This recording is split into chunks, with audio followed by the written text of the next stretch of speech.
Y ahora voy a compartir la pantalla con la lección 3. Aquí estamos. Es sobre la personalidad de Cristo. Así que aquí leemos que creemos en la personalidad de Cristo, Juan 1:1, concebido por el Espíritu Santo, nacido de la Virgen María. Ok, aquí cuando dice Juan 1:1 es que Él es Dios. Aquí lo tenemos, Juan 1:1. Vean, dice, en el principio era el verbo y el verbo era con Dios y el verbo era Dios. Y cuando dice concebido por el Espíritu Santo, nacido de la Virgen María, vamos a leer este pasaje de Mateo 1:18 al 25. ¿Quiénes les gustaría leer? Don Johnny, disculpe, ¿usted nos había mandado eso para imprimirlo en la 3? No, se los voy a enviar. Ah, yo creí que era que yo no la había... No, se me olvidó. Bueno. Sí, según yo se las enviaba después de que la daba, según yo, y ahora que me acuerdo que sí es antes. Sí, ok. Johnny, no puedo hacerlo más grande, es que no se lee nada. Claro. Voy. ¿Qué es lo que hay que leer? Mateo 1 del 18 al 25. Paola quiere. Bueno, por favor. Pongamos mucha atención a lo que leemos en este pasaje. Deje comer, o leo o come. Vale, voy. El nacimiento de Jesucristo fue así. Estando desposada María, su madre, con José, antes que se juntasen, se halló que había concebido el Espíritu Santo. José, su marido, como era justo y no quería infamarla, quiso dejarla secretamente. Y pensando él en esto, he aquí un ángel del Señor le apareció en sueños y le dijo: José, hijo de David, no temas recibir a María tu mujer, porque lo que en ella es engendrado del Espíritu Santo es. Y dará a luz un hijo, y llamará su nombre Jesús, porque él salvará a su pueblo de sus pecados. Todo eso aconteció para que se cumpliese lo dicho por el Señor por medio del profeta, cuando dijo: he aquí una virgen concebirá y dará a luz un hijo, y llamará su nombre Manuel, que traducido es Dios con nosotros. Y despertando José del sueño, hizo como el ángel del Señor le había mandado y recibió a su mujer, pero no la conoció hasta que dio a luz a su hijo primogénito y le puso por nombre Jesús. Muchas gracias, Paola. Sí. Esta primera parte de Juan 1:1 nos habla que Cristo es ¿quién? Dios. Exactamente. Y la parte de Mateo, que Cristo es ¿qué? Esto que acaba de leer Paola. Hijo de María. Hijo de María, entonces, ¿qué es? Juan 1:1 nos dice que es 100% Dios, entonces Mateo nos dice que es 100% ¿qué? 100% hombre. Muy bien. Aquí voy a hacer una pregunta que a mí me hicieron. Yo estaba en la escuela trabajando, estoy hablando de hace como casi 30 años. Me llamaron por teléfono y me hicieron esta pregunta y yo tenía que responder y yo sentí que no podía responder mal. O sea, y la pregunta que me hicieron es esta. Jesús tenía una naturaleza pecaminosa. No. No. Qué bueno, qué bueno. Él era diferente. En él no había maldad. Exacto, buenísimo. Pero sin pecado. Por ningún varón, ningún hombre humano. Exacto, buenísimo. Bueno, gracias a Dios. Pues yo en ese momento me quedé así como, ¿qué digo? Fueron segundos que para mí eran larguísimos. Digo, yo no me puedo equivocar en esta respuesta, ¿verdad?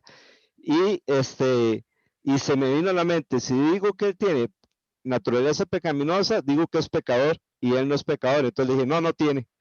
Así como ustedes respondieron. Exacto, él se hizo hombre en el vientre de María por el Espíritu Santo. Por eso es que las tentaciones de Jesús fueron tan grandes y tan excesivas. ¿Para qué? Para que él fuera tentado en todo según nuestra semejanza. Para que él nos pudiera entender a nosotros. ¿Ve? Es por eso que las tentaciones de él fueron superiores inclusive a la de Adán y Eva. Adán y Eva no tenían hambre. Adán y Eva no tenían necesidad, no estaban ayunando. Y el enemigo les tentó y cayeron. Jesús estaba en el desierto. Seguramente hay una gran posibilidad de que él haya tomado agua en ese ayuno de 40 días y 40 noches, dice la Biblia, porque así es. No eran solo 40 días, sino 40 días y 40 noches. Si no hubiera tomado agua, entonces posiblemente la tentación hubiera sido acerca del agua. Entonces, pero no había comido y tuvo hambre. Y vino a él el tentador y le dijo, si eres hijo de Dios, di que estas piedras se conviertan en pan. Entonces, imagínense el extremo, la debilidad en que él se sentía en ese momento, 40 días de no comer, un desierto. Ahora compárelo con Adán y Eva en un paraíso, sin necesidad, sin hambre, y también se les ofrece una comida, pero en este caso prohibida.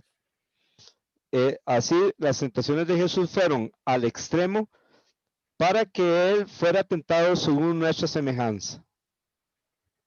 ¿Estamos? Amén. Ok, Sí, Señor. ok. Bien, entonces para confirmar que Jesús es 100% hombre y 100% Dios, esto es otra cosa muy importante para tener en cuenta. Porque algunos piensan, sí, Jesús es 100% Dios y 100% hombre, pero cuando él se hizo hombre, dejó de ser Dios. ¿Qué me dicen ustedes acerca de esto que acabo de mencionar? No, ¿verdad? Él siguió siendo Dios, aun cuando se hizo 100% hombre. Es muy importante tener eso en cuenta. Ahora, para confirmar que Él es Dios, vamos a leer Juan del 1 al 14, aquí lo tenemos. Y vamos a observar esas verdades acerca de que Cristo es Dios y vamos a irlas comentando. Y eso es lo que tenemos que hacer con la persona con la que vamos a discipular. Entonces, Luis Fernando, nos lee el 1, porfa. En el principio era el verbo y el verbo era con Dios y el verbo era Dios. Bien, ¿alguien recuerda con qué palabra se podría también traducir la palabra verbo? Valga la redundancia. ¿Perdón? Palabra, exactamente. Entonces, en el principio era la palabra era con Dios y la palabra era Dios. Bien. ¿Cuándo era el verbo según este versículo? Desde el principio. Exacto. Significa que cuando Dios hizo el principio, ya el verbo era. ¿Ok? Por eso dice era, en el principio era el verbo. Dios es antes de la creación. ¿Con quién era el verbo según este versículo? Con Dios. Con Pues, Dios. es correcto. ¿Y quién era el verbo? Era Dios. Era Dios. Es correcto. Entonces, ahí vemos que son dos personas diferentes. Hay que tener en cuenta eso, ¿verdad? Como ya lo hemos visto. Ujú. Pero es un solo Dios. En realidad son tres personas diferentes, pero es un solo Dios. Pero aquí menciona solo dos personas de la Trinidad. Entonces, aquí decimos son dos personas diferentes, pero es un solo Dios. Y tomando en cuenta el resto de la Biblia, son tres personas diferentes, pero es un solo Dios. Que son diferentes, nos lo aclara, y el verbo era con Dios. Ok, eso nos dice que son dos personas diferentes.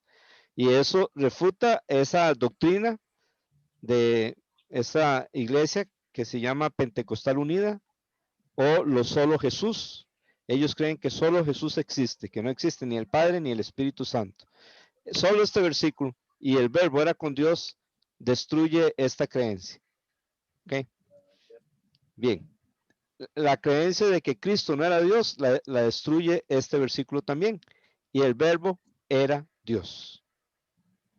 Amén.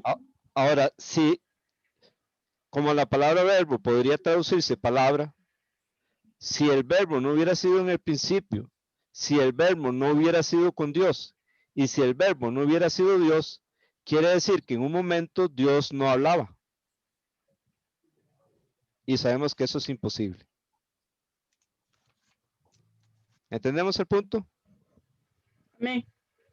¿Ok? Sí, Señor. Bien, entonces Tal vez hermana Jan, si quiere leernos el versículo 2. Amén. Ujú. Este era en el principio con Dios. Ok, entonces vemos otra vez la palabra era. ¿Quién me puede explicar por qué dice era? Porque uno lo puede interpretar diciendo, quiere decir que era y ya no es. Sabemos por el contexto de la Biblia que no es así, porque sabemos que la Biblia dice que Jesucristo es el mismo ayer, hoy y para siempre. Pero si el que usted está discipulando le dice, ¿por qué ahí dice era? Pasado. Ajá, pasado, pero ¿por qué? ¿Por qué dice era? Porque él estaba en el principio con Dios. Exacto. En otras palabras, él es antes del principio. Amén. Él no es con el principio, sino que antes del principio ya él era. Por eso él en Juan 17, creo que versículo 5, él le pidió al Padre, Padre, glorifícame al lado tuyo con aquella gloria que tuve contigo antes de que el mundo fuese. Así oró Jesucristo en Juan 17. Miqueas, cuando habló del nacimiento del Mesías que sería en Belén, dijo en Miqueas 5:2, sus salidas son desde la eternidad. Todo eso nos muestra que Jesús ya era. Bien, tal vez hermana Cristina puede leernos el versículo 3, por favor.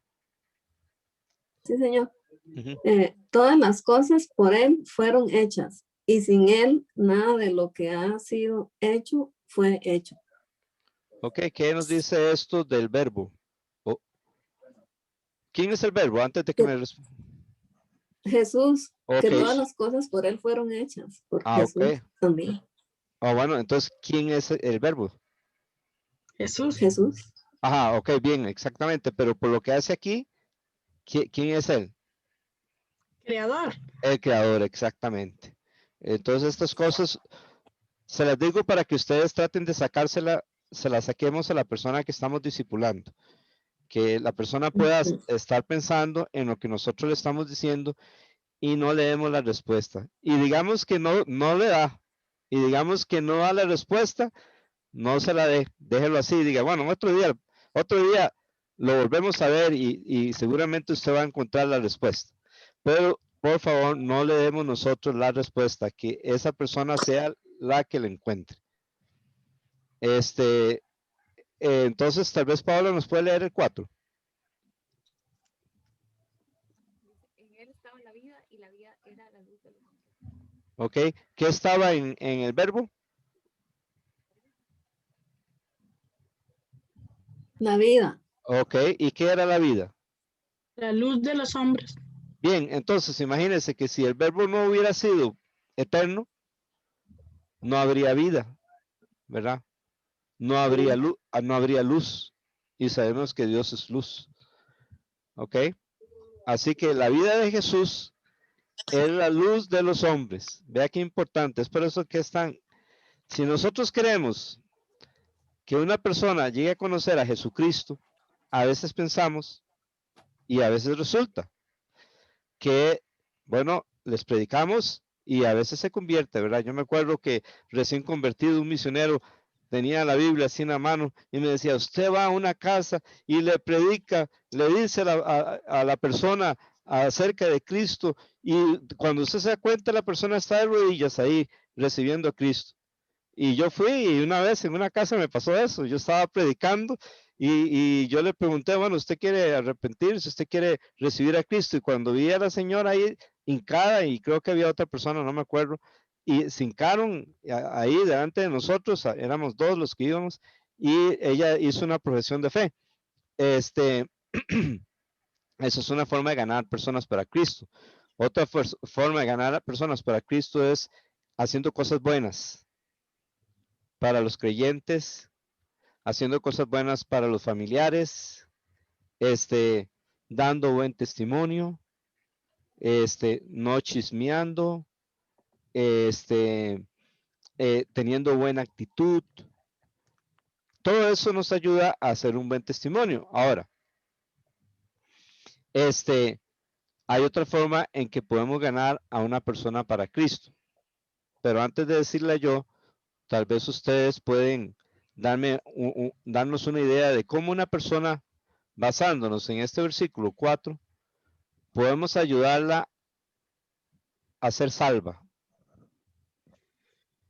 Enseñándole la palabra de Dios, ¿no? Amén. Dando un testimonio. Es correcto. Es correcto. ¿Qué otra forma podría ser? Hay varios, ¿verdad? Haciéndole ver que en Jesús está la vida, que nosotros, bueno, que así como está el mundo, está muerto, está en tinieblas, y que Jesús vino a darnos vida, Amén. vida Exactamente. a los hombres. Es correcto. De ser Ajá. es luz para ellos, tiene que ser luz. Perdón. Nuestra forma de ser, nuestra conducta tiene que ser luz. Entonces, cuando ellos ven esa luz, ellos van a decir, pero ¿por qué usted es así? Y Amén. entonces ahí uno también tiene esa posibilidad, si surge la oportunidad, para compartir por qué somos así o por qué hacemos las cosas que hacemos. Es Compartir de Jesús. Es correcto. De hecho, cuando la gente empieza a ver a Cristo en nuestras vidas y son compañeros, digamos, del mundo o familiares que no conocen al Señor, a veces sucede que ellos dicen, uno iba a decir un chiste, pero aquí está Johnny o aquí está esta hermana y no puedo. O se lo dicen, ay, perdón, y le piden perdón a uno. A veces sucede eso, porque ellos ven una diferencia en uno. ¿Sabe? Una forma en que cuando la gente ve diferencia en nosotros, y un cumplido es cuando vienen y nos dicen, quiero que ore por mí, tengo una situación. Eso es prácticamente un cumplido porque ellos están viendo una diferencia en nosotros. Todo esto son formas para ganar personas para Cristo, pedirles que vean una película cristiana, y una forma que podríamos decir que podría ser lenta, pero súper efectiva, es regalarle una Biblia a la persona. Y si ya tiene la Biblia, animar a esa persona a leerla. Así fue como el Señor me salvó a mí. Yo empecé a leer el Nuevo Testamento, lo empecé a leer, y Dios me empezó hablando y yo no conocía al Señor. Y eso me preparó para que un día entonces yo le pidiera a Cristo que viniera a mi vida y me cambiara.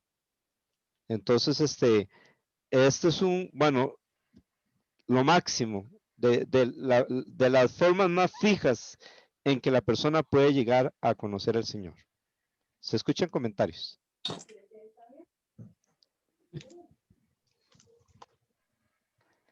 Bien, entonces si no hay comentarios, seguimos.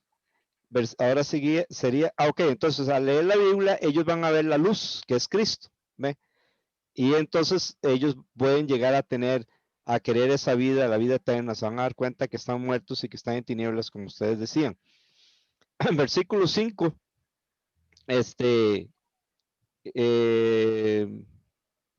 ¿quién fue el último que leyó? Luis, no. No, O fue Cris. Paola, creo. ok, entonces Cristina, ¿puede leernos el 5, porfa? Sí, señor. Ujú. La luz en las tinieblas resplandece y las tinieblas no prevalecerán, no prevalecieron contra ella. Ok, muy bien, entonces eso nos recuerda que si estamos en un cuarto totalmente oscuro, si prendemos la luz, no es que las tinieblas ahí empiezan a luchar con la luz a ver quién gana, no, de una vez se van. Y así es Cristo, la luz de Él de una vez se va, pero también las tinieblas no comprenden la luz. ¿Ok? No la entienden y no pueden ganarle. Se sabe que la luz le gana a las tinieblas. El versículo 6 dice, hubo un hombre enviado de Dios, el cual se llamaba Juan. ¿Quién es este Juan? Juan Bautista. Es correcto. Algunos piensan que el Evangelio de Juan se escribió bueno, en realidad la Biblia nos dice la razón por la que se fue escrito. Fue escrito, nos dice el mismo Evangelio de Juan, que hizo Jesús muchas otras señales en presencia de sus discípulos. Pero estas se han escrito para que creáis que Jesús es el Cristo, el Hijo de Dios, y para que creyendo tengáis vida en su nombre. Ese es el propósito del Evangelio de Juan. Además, algunos piensan que una de las cosas por las cuales Juan escribió esto, el Evangelio de Juan, es para que la gente supiera que Cristo es Dios. Si el Evangelio de Juan no existiera, siempre pensaríamos que Cristo es Dios, porque de una u otra forma los otros evangelios, que se les llama sinópticos, que significa que son parecidos, también nos hablan de la deidad de Cristo, no tan abundantemente como aquí, pero sí nos hablan de que Cristo es Dios. Entonces, una de las cosas es, porque eso es uno de los últimos evangelios que se escribe, y para enseñar, para que la gente vea que Cristo es el Mesías y sea salvo, para que la gente sepa que Cristo es Dios. Pero también otra cosa que se cree que se escribió era para que la gente supiera que Juan no era el Cristo. Y usted lo ve esto en el Evangelio de Juan, una y otra vez. Aquí, ahora habla de Juan como un hombre enviado de Dios. Y ahora vea lo que dice el versículo 7. Tal vez Luis Fernando nos lo puede leer. Este vino por testimonio, para que diese testimonio de la luz, a fin de que todos creyesen por él. ¿Ok? ¿Quién vino por testimonio? Cristo. Juan, Juan. Vino Juan. ¿Para dar testimonio de qué? que Cristo es la luz. Ok, muy bien. ¿Para qué daba testimonio de que Cristo es la luz? Para que todos Para que todos creyesen. creyeran en él. Exactamente. Ese era el mensaje de Juan. Ve que Juan no apunta hacia sí mismo, sino que apunta hacia Jesús. Y eso es una lección también para nosotros. No debemos de tratar de apuntar hacia nosotros. De hecho, eso es una de las primeras cosas que Jesús nos enseña en el Sermón del Monte, que hagamos las cosas para nuestro Padre, ¿verdad? Porque a los fariseos les gustaba hacerlo para que los hombres los vieran. Entonces, ese es el mensaje de Juan. Juan, uno lo veía y estaba señalando hacia Jesús, y así debe ser su vida y mi vida. Debemos de dar testimonio de la luz, o sea, de Cristo, para que todos crean por medio de Cristo. Vean lo que nos dice el versículo Amén. 8. Hermana Paola, ¿nos puede leer el 8, porfa? Ya ni está con Lucía. Voy a no, leerlo yo. Gracias, No sí. era él la luz, sino para que diese testimonio de la luz. Ahí está ese toque que yo les expliqué. Que se cree que también se escribió Juan para que supieran que Juan el Bautista no era el Mesías. Ahora, ¿quién era uno de los discípulos de Juan el Bautista? Eso no está en este pasaje aquí, pero tal vez ya usted lo sabe. ¿Andrés? ¿Ah? ¿Andrés? Sí, exacto. Andrés, el hermano de Pedro. ¿Quién más era un discípulo de Juan el Bautista? Juan. Juan, exacto. El que escribió este evangelio. El que escribió primera, segunda y tercera de Juan. El que escribió Apocalipsis. Juan era un discípulo de Juan el Bautista. De hecho, Andrés y Juan son los primeros dos discípulos que aparecen aquí en el capítulo 1 de Juan y que empiezan a seguir a Jesús, porque Juan el Bautista les dijo: he aquí el Cordero de Dios. Entonces ellos dejaron a Juan el Bautista y empezaron a seguir a Jesús. Entonces, aquí vemos cómo él nos dice, no era él la luz, o sea, Juan el Bautista no era la luz, sino para que diese testimonio de la luz. Bien, entonces, ¿quién no era la luz según el versículo 8? Exacto. Juan. Exacto. ¿Juan cuál? Bautista. Bautista. Exacto. Es correcto. Ahora, aquí, si la persona que estamos discipulando sabe algo de la Biblia, tal vez nos diga, oye, pero entonces, ¿por qué Jesús nos dijo que nosotros somos la luz del mundo? ¿Qué le respondería a usted? Porque somos también discípulos de Jesucristo a través de su palabra. Es porque correcto. venimos a hacer luz para los demás, ¿verdad? Para que conozcan su palabra. Amén. Exacto. Jesús es como el sol, que posee luz propia. Nosotros somos como la luna, que reflejamos la luz del sol. La Tierra, el planeta Tierra, nos recuerda el mundo. ¿Ok? Entonces, nosotros somos luz porque recibimos la luz de Jesús y se la damos al mundo, ¿ve? Pero la luz verdadera es Cristo, por eso aquí dice, no era él la luz, sino para que diese testimonio de la luz. Y como nos aclara ahí en el versículo 9, hermana Yancy, ¿nos puede leer el 9? Claro. Ujú. Aquella luz verdadera que alumbraba a todo hombre venía a este mundo. ¿Cómo era esa luz, según este versículo 9? Verdadera, Verdadera. Ajá. ¿Qué hacía? alumbraba a todo hombre. Alumbraba a todo hombre. Ok, eso es importante. Vea que no dice que a unos. Ok. Como para decir, digamos, a los escogidos. No. ¿A quiénes alumbraba? A todo hombre. A todo hombre, ¿verdad? ¿A dónde venía? Al mundo, Ah, ok. ¿A cuál mundo? a ese mundo. A este mundo, es correcto. Bien, versículo 10. Entonces, hermana Cristina, nos lo lee, por favor.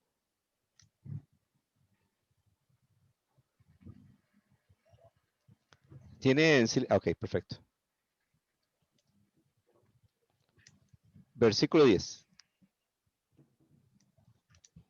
Hermana Cristina. Lo tiene en silencio, por si acaso. Entonces, si no, hermano Luis Fernando. Por favor. En el mundo estaba y el mundo por él fue hecho, pero el mundo no le conoció. Ok, muy bien. Entonces, ¿dónde estaba Jesús cuando se hizo hombre? El mundo, Ok. Y este mundo, ¿por quién fue hecho? el mundo, ¿Perdón?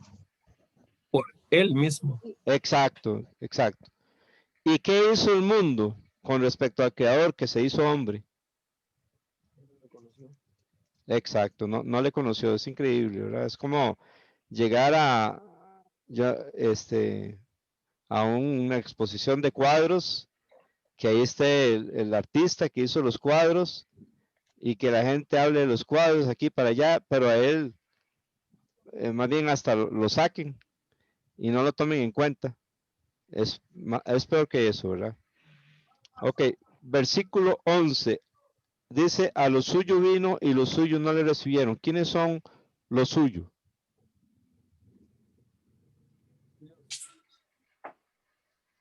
Israel. Exactamente, exacto. Es Israel. Ok. ¿Y qué hicieron los israelitas? No lo recibieron. Así es. Exacto. Entonces ahora vamos a leer el versículo 12. Luis Fernando, nos lee el 12, por favor. Todos los que le recibieron, a los que creen en su nombre, les dio potestad de ser hechos hijos de Dios. Bueno, como vimos la vez pasada, no tenemos que quitar la sencillez de la palabra de Dios. Aquí sencillamente nos dice que si una persona recibe a Cristo, que es lo mismo que creer en el nombre de Él, que significa una entrega total a Él, todo eso involucra arrepentimiento, fe en la persona de Cristo, fe en la obra de Cristo, muriendo por nosotros en la cruz, que fue sepultado, que resucitó. Entonces esa persona, Cristo le da el poder de ser hecho hijo de Dios. Así sencillamente, no hay que complicar. Así sencillamente una persona llega a ser salva. Versículo 13. Hermana Yancy, nos lee el 13, por favor. Claro. Ujú. Los cuales no son engendrados de sangre, ni de voluntad de carne, ni de voluntad de varón, sino de Dios. Muy bien. Entonces las personas que reciben a Cristo no son engendrados de quién. De sangre, dice. ¿Qué significa eso? ¿Qué significa que no son engendrados de sangre? Los cuales no son engendrados de sangre, es porque es un nacimiento espiritual. Lo que le dijo Nicodemo lo que le dijo Jesús a Nicodemo. Es correcto, no es un nacimiento de sangre, ¿verdad? Si somos cristianos, si tenemos un hijo, una hija, esa persona, porque nosotros somos cristianos, no nace cristiana, ¿verdad? El nacimiento no es de sangre. Y como alguien dijo, Dios no tiene nietos, solo tiene hijos. ¿Ok? Y cuando dice ni de voluntad de carne, ¿qué significará? Que no es Que no iniciativa es humana. hijo de hombre, Es es del correcto, espíritu. exacto. Y no es porque una persona se le antoje y diga, bueno, voy a poner mis manos sobre usted para que usted sea hijo de Dios, o lo voy a bautizar para que usted sea hijo de Dios, o yo decidí que usted fuera hijo de Dios, o una persona que piense que por sí mismo puede llegar a ser hijo de Dios. Realmente llegamos a ser hijo de Dios no por nosotros mismos, sino por la gracia de Dios que nos habilita, que la palabra de Dios nos da fe para que nosotros nos arrepintamos y creamos en Jesucristo para ser salvos. Así nos arrepentimos nosotros, así usamos nuestro libre albedrío correctamente por la gracia de Dios, creímos en Cristo y fuimos salvos, fuimos hijos de Dios.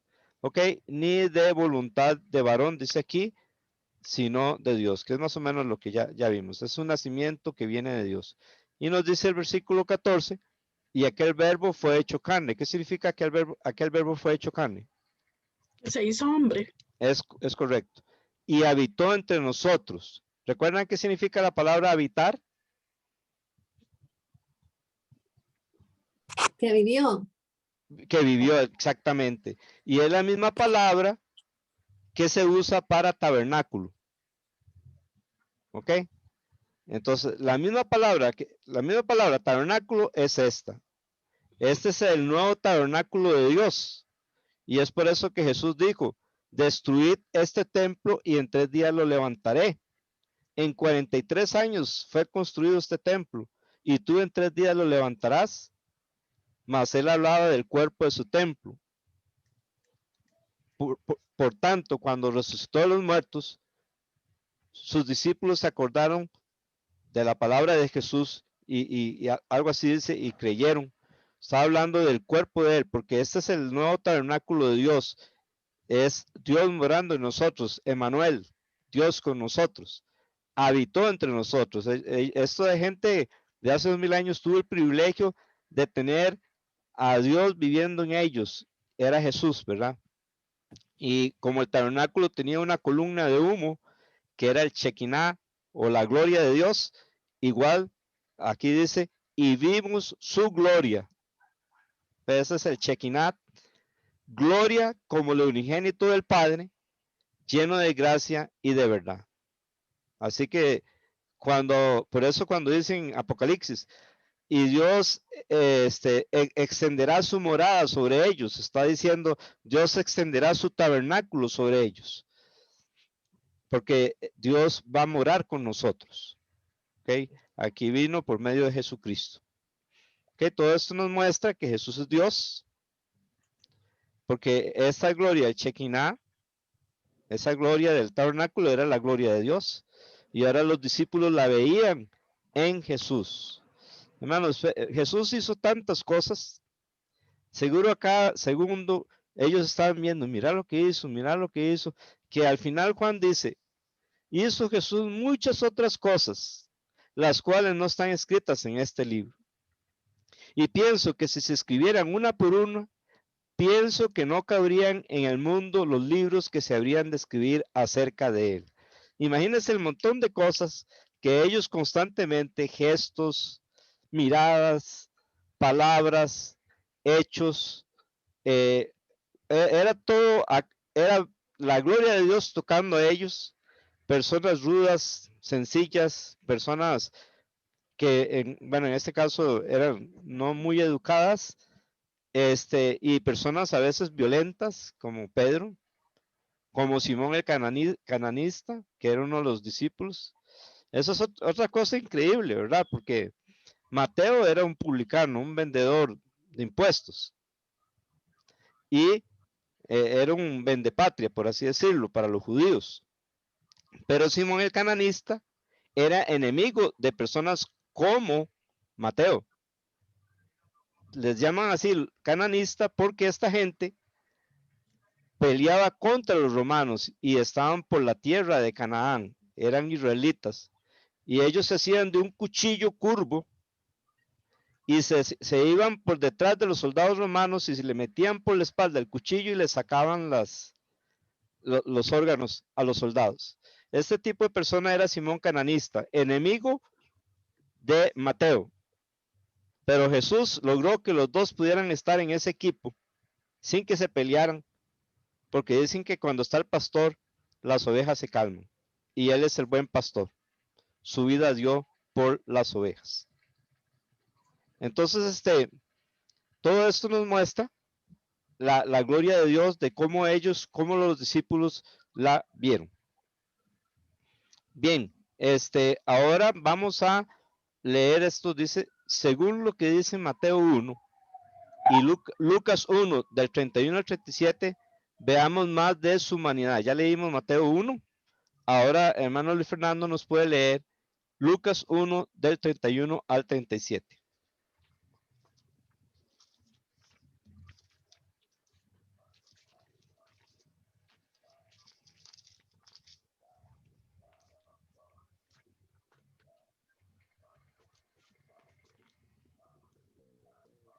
Concebirás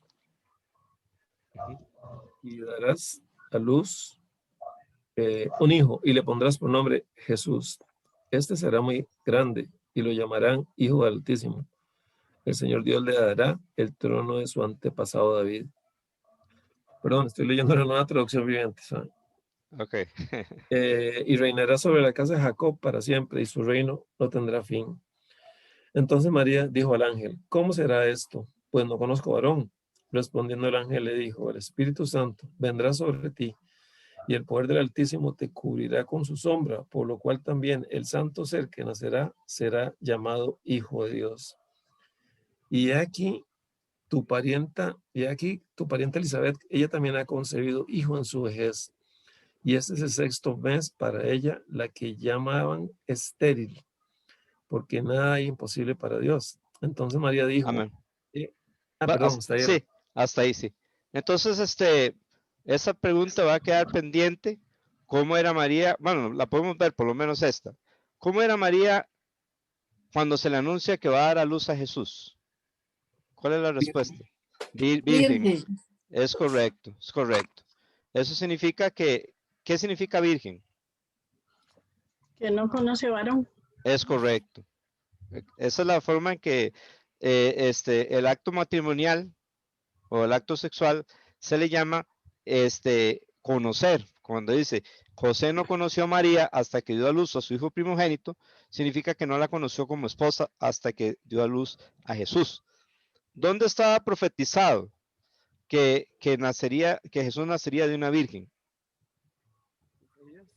En Isaías. Entonces aquí hay que pedirle a la persona que nos ponga las letras de la palabra Isaías, ¿verdad?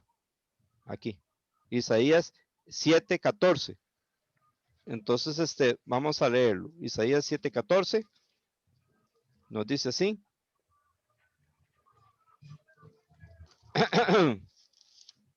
Dice así. Por tanto, el Señor mismo dará señal. He aquí que la Virgen concebirá y dará a luz un hijo y llamará su nombre Emmanuel. Es muy importante porque saber esto, recordar que la Biblia claramente nos dice que Jesús nació de una virgen, no solo de una muchacha, era una virgen. La Biblia, el contexto, las palabras, la expresión de María, ¿cómo voy a ser si no conozco varón? La obra del Espíritu Santo, de cómo eso sería, nos dice claramente que la profecía nos dice que sería una virgen, que es un milagro. Porque les digo esto porque hay gente que niega, bueno, niegan todo, ¿verdad? Pero hay gente que niega el nacimiento virginal de Cristo, ¿ok? Pero la Biblia es muy clara en cuanto a esto. Por eso es que nosotros tenemos que estar leyendo la Biblia y no importa con qué cosas salgan, recordamos lo que la Biblia dice, no solo por una palabra, sino por todo lo que la Biblia dice. Y el nacimiento virginal de Cristo está muy claro en la Biblia. Bien, yo creo que vamos a tener que quedar aquí, ya nos faltan 2 minutos para terminar. Voy a concluir con una oración. Pidámosle a Dios que nos pueda usar para discipular. Eso es lo que nos ha encomendado, que Él nos abra la puerta, que lo podamos hacer con amor y sabiduría. que podamos ayudar a las personas a que Cristo se forme en ellos. Entonces, pídale a Dios que Dios le use, que nos use cada uno, que cada uno de nosotros le pidamos que seamos un instrumento de Dios para llevar a cabo esta obra. Padre, Amén. gracias. Don Johnny, Amén. perdón. Sí, Es que si ahora me puede mandar eso para imprimirlo. claro, yo se los voy a enviar a cada uno, sí. A todos Gracias. con mucho gusto, sí. Señor, muchas gracias por lo que hemos aprendido, la grandeza de tu Hijo. Ayúdanos a compartirla, como hacía Juan el Bautista. Y gracias porque Él fue, tu Hijo es y fue 100% Dios, y hace 2000 años empezó a ser 100% hombre. Muchas gracias. Ayúdanos a poder evangelizar, a poder discipular con tu presencia y con tu ayuda. En el nombre de Jesús. Amén. Amén. Bueno, hermanos, que Dios les bendiga a cada uno. Amén. Muchas bendiciones. Tanto los de aquí Amén. en Zoom como en Igual. Facebook. Tal vez hermana Anais está en Facebook. Necesitamos estar orando por ella y su familia por la muerte de Fausto, para que Dios les dé mucha fortaleza. Muchas bendiciones a cada Amén. uno. Amén. Amén.